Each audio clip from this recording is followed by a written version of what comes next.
வணக்கம் மக்களே. கருவளையமே இல்லாம செய்யணுமா? உங்களுடைய டயட்ல இதெல்லாம் சேர்த்துக்கிட்டா போதும். அது என்னென்ன அப்படின்றதான் இப்ப நம்ம பார்க்க போறோம். ஸோ ஆண்களா இருந்தாலும் சரி, பெண்களா இருந்தாலும் சரி, கருவளையம் அப்படின்ற ஒரு பிரச்சனை எல்லாருக்குமே இருக்கு. அதை ரொம்ப ஈஸியா எந்த மாதிரியான விஷயங்களை வச்சு நம்ம அதை போக்கலாம் அப்படின்றதான் நம்ம இப்ப பார்க்க போறோம்.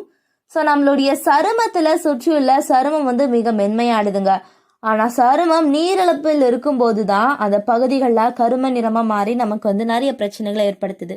ஸோ அதுல இருந்து எப்படி வெளியே வருது அப்படின்னு கேட்டீங்கன்னா இந்த ஒரு பதிவுல நீங்க பார்க்க போறீங்க. அதுக்கு முன்னாடி இது போன்ற அப்டேட்ஸ்களை நீங்க தொடர்ந்து கேட்கணும் பார்க்கணும் அப்படின்னு சொன்னா நம்மளுடைய சேனலை மறக்காம சப்ஸ்கிரைப் பண்ணிட்டு சைட்ல இருக்கக்கூடிய பெல் பட்டனையும் கிளிக் பண்ணி ஆல் அப்படின்ற ஆப்ஷனை செட் பண்ணி வச்சுக்கிட்டீங்க அப்படின்னா நான் போடக்கூடிய தகவல்கள், அற்புதமான விஷயங்கள் உங்களுக்கு நோட்டிபிகேஷனோட அடிக்கடி சேர்ந்துடும். இப்ப நம்ம பதிவுக்குள்ள போயிடலாம்.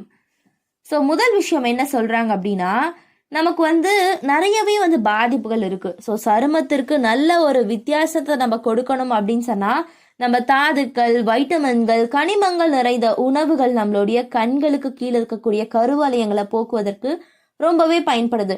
ஸோ நம்ம என்னங்க நீங்க கருவளையத்துக்கெல்லாம் உணவு சாப்பிட சொல்றீங்க அப்படின்னு கேட்டீங்கன்னா, நம்ம சாப்பிடக்கூடிய உணவுகள் மூலியமா இந்த பிரச்சனைகள்லாம் குறைக்கப்படும் அப்படின்றத நீங்க ஃபர்ஸ்ட் ஞாபகம் வச்சுக்கணும். என்னதான் நம்ம ஃபேஸ்ல அப்ளை பண்ணி இதை பூசி அதை பூசி நம்ம சரியா பண்ணணும்னு நினைச்சா கூட அது சரியாவே ஆகாது. ஆனா நீங்க இந்த மாதிரியான சில விஷயங்களை நீங்க பண்ணலாம் அப்படின்னு சொல்றாங்க.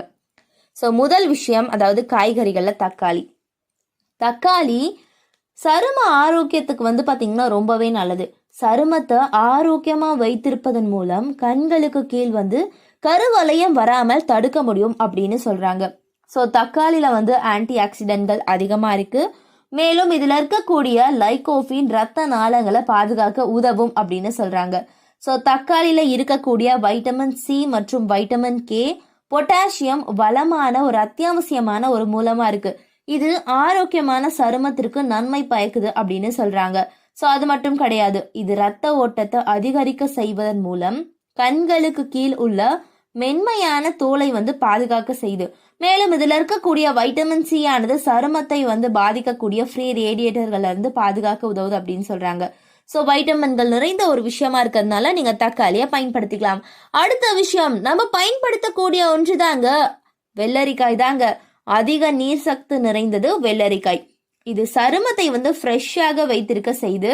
ஸோ வெள்ளரிக்காய் எடுத்துக்கொள்வதனால சருமத்துல கொலாஜன் உற்பத்தியை அதிகரிக்க செய்கிறது. ஸோ நீங்க சாப்பிட்டாலையும் உங்களுடைய சருமத்திற்கு நல்லதுதான். அதை நீங்க அப்ளை பண்ணி ஃபேஸ் கிரீம் மாதிரி நீங்க ஃபேஸ் பேக் மாதிரி போட்டா கூட நல்லதுதான். ஸோ சருமத்துல சீரற்ற தன்மைகளை எதிர்க்க செய்து வெள்ளரிக்காயில வைட்டமின்கள், வைட்டமின் ஏ, வைட்டமின் கே மற்றும் வைட்டமின் சி போன்றவை நிறைஞ்சிருக்கு அப்படின்னு சொல்றாங்க. இது இரத்த உறைதல், இரத்த நாளங்கள நெகிழ்ச்சி மற்றும் இரத்த உறைவு போன்றவற்றை மேம்படுத்துது.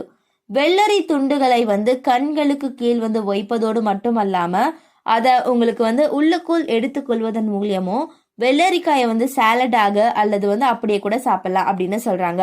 ஸோ இதுவும் நம்மளுடைய கண்களுக்கு கீழே இருக்கக்கூடிய கருவளையங்களை போக்கக்கூடிய ஒரு விஷயமா அமைது அப்படின்றதுல எந்த ஒரு மாற்றமும் இல்லை. அடுத்த விஷயம் என்ன அப்படின்னா பச்சை காய்கறிகள்ங்க.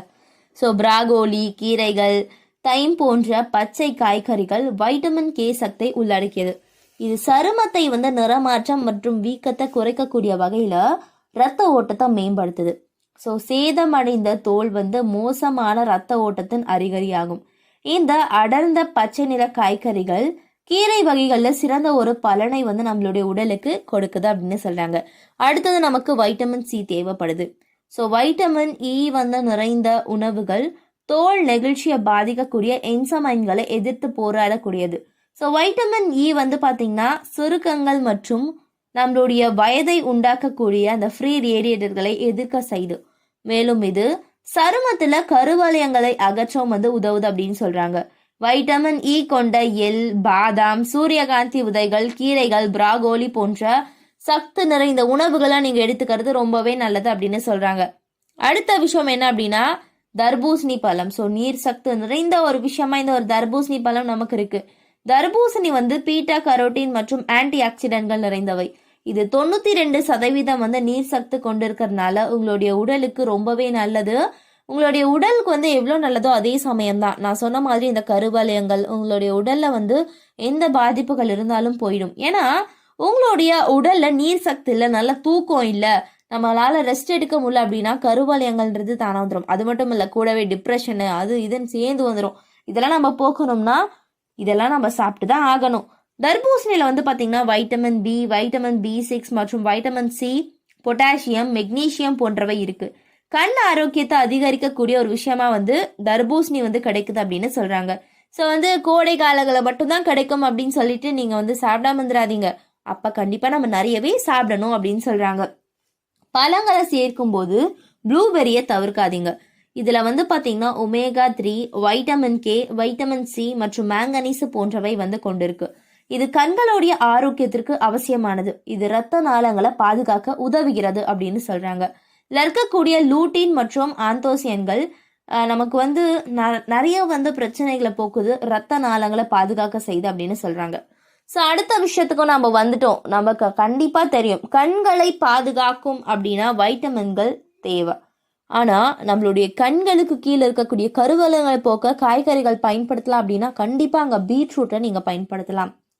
பீட்ரூட்ல இருக்கக்கூடிய சிவப்பு நிறமே உடல் வந்து நச்சுத்தன்மையை வெளியேற்ற செய்யுது. இது கண் ஆரோக்கியத்திற்கு நன்மை செய்யக்கூடிய ஆக்சிஜன்களை வந்து கொண்டிருக்கு அப்படின்னு சொல்றாங்க.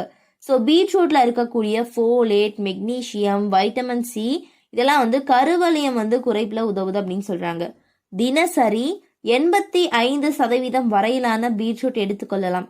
சாராகவோ, சாலட்டாகவோ, பொரியலாகவோ எடுத்துக்கொள்றது நல்லது அப்படின்னு சொல்றாங்க. அடுத்த விஷயம் பப்பாயா. பாருங்க, நம்மளுடைய உடலுக்கும் சரி நம்மளுடைய ஃபேஸ்க்கு வந்து பொலிவை தரக்கூடிய எல்லா பழங்களும் இதுல வந்துருச்சு. ஸோ பப்பாயால சோப்பு இருக்கு, பீட்ரூட் கலந்துருக்கு, வெள்ளரிக்காய் போட்டிருக்கு. இந்த மாதிரி நம்ம கேள்விப்பட்டா மட்டும் போதாது, அதை நம்ம வந்து இயற்கையாவே பண்ணி பார்க்கறது ரொம்ப நல்லது அப்படின்னு சொல்றாங்க. பப்பாளி வந்து வைட்டமின் ஏ நிறைஞ்சிருக்கக்கூடிய ஒரு பழம்ங்க. இது வந்து கருவளையத்திலிருந்து விடுபட உதவுது அப்படின்னு சொல்றாங்க. ஸோ சருமம் வயதாக வயதாக நமக்கு வந்து சுருக்கங்கள்ல இருந்து கருவளையங்கள்ல இருந்து மாதிரி எல்லா பிரச்சனைகளும் வந்து ஏற்பட்டுருது. ஸோ சருமம் வயதாக கூடிய அந்த தன்மையை எதிர்த்து போராடக்கூடிய குணங்களை கொண்டிருக்குது என்ன அப்படின்னா பப்பாயாங்க. ஸோ இதில் வைட்டமின்கள், மெக்னீசியம், வைட்டமின் சி இது மாதிரியான இயற்கையான நம்மளுடைய முகத்தை வந்து பளிச்சுன்னு மாற்றக்கூடிய விஷயங்கள்லாம் இருக்கு. கருவளையத்தை போக்கும். சரி விடுங்க, இதெல்லாம் ஒரு பக்கம் இருக்கட்டும். தினமும் வந்து போதுமான நீர் குடிப்பது கண்களுக்கு கீழே இருக்கக்கூடிய கருவளையங்கள் மட்டும் கிடையாது, உங்களுடைய கண்களுக்கு, உங்களுடைய உடலுக்கு எல்லாத்துக்குமே நல்லது அப்படின்றத நீங்க மறந்துடாதீங்க. ஸோ கருவளையம் வந்துடுச்சு உடனே இதை வாங்கணும், அதை வாங்கணும், இந்த க்ரீம் வாங்கணும் அப்படின்றதெல்லாம் நீங்கள் தவிர்த்துட்டு நான் சொன்னக்கூடிய இந்த பழங்கள், காய்கறிகள் நீங்கள் சாப்பிட்டாலே போதும். அப்படி இல்லைன்னா நீங்கள் உங்களால் முடிஞ்சால் ஃபேஸ் பேக் மாதிரி இதெல்லாம் ட்ரை பண்ணலாம். ஸோ அடுத்த பதிவில் நான் வந்து எப்படி அதை அப்ளை பண்ணுறது, நம்ம வந்து ஏதாவது ஒரு விஷயத்தை கண்டுபிடிச்சி நம்ம போடலாமா அப்படின்ற மாதிரி நீங்கள் கேள்வி கேட்டிங்கன்னா கண்டிப்பாக வந்து காமெண்ட் பாக்ஸில் பதிவிடுங்க. நான் அதற்கான ஒரு விடியை நான் கண்டிப்பாக வந்து சீக்கிரமாகவே போஸ்ட் பண்ணிடுவேன். இது போன்ற அப்டேட்டுகளை நீங்கள் தொடர்ந்து கேட்கணும் பார்க்கணும் அப்படின்னு சொன்னால் நம்மளுடைய சேனலை சப்ஸ்கிரைப் பண்ணிவிட்டு சைடில் இருக்கக்கூடிய பெல் பட்டனை கிளிக் பண்ணிக்கோங்க. இது போன்ற தகவல்கள், ஆரோக்கியமான விஷயங்களை தொடர்ந்து கேட்கலாம் பார்க்கலாம். மக்களே, நன்றி, வணக்கம்.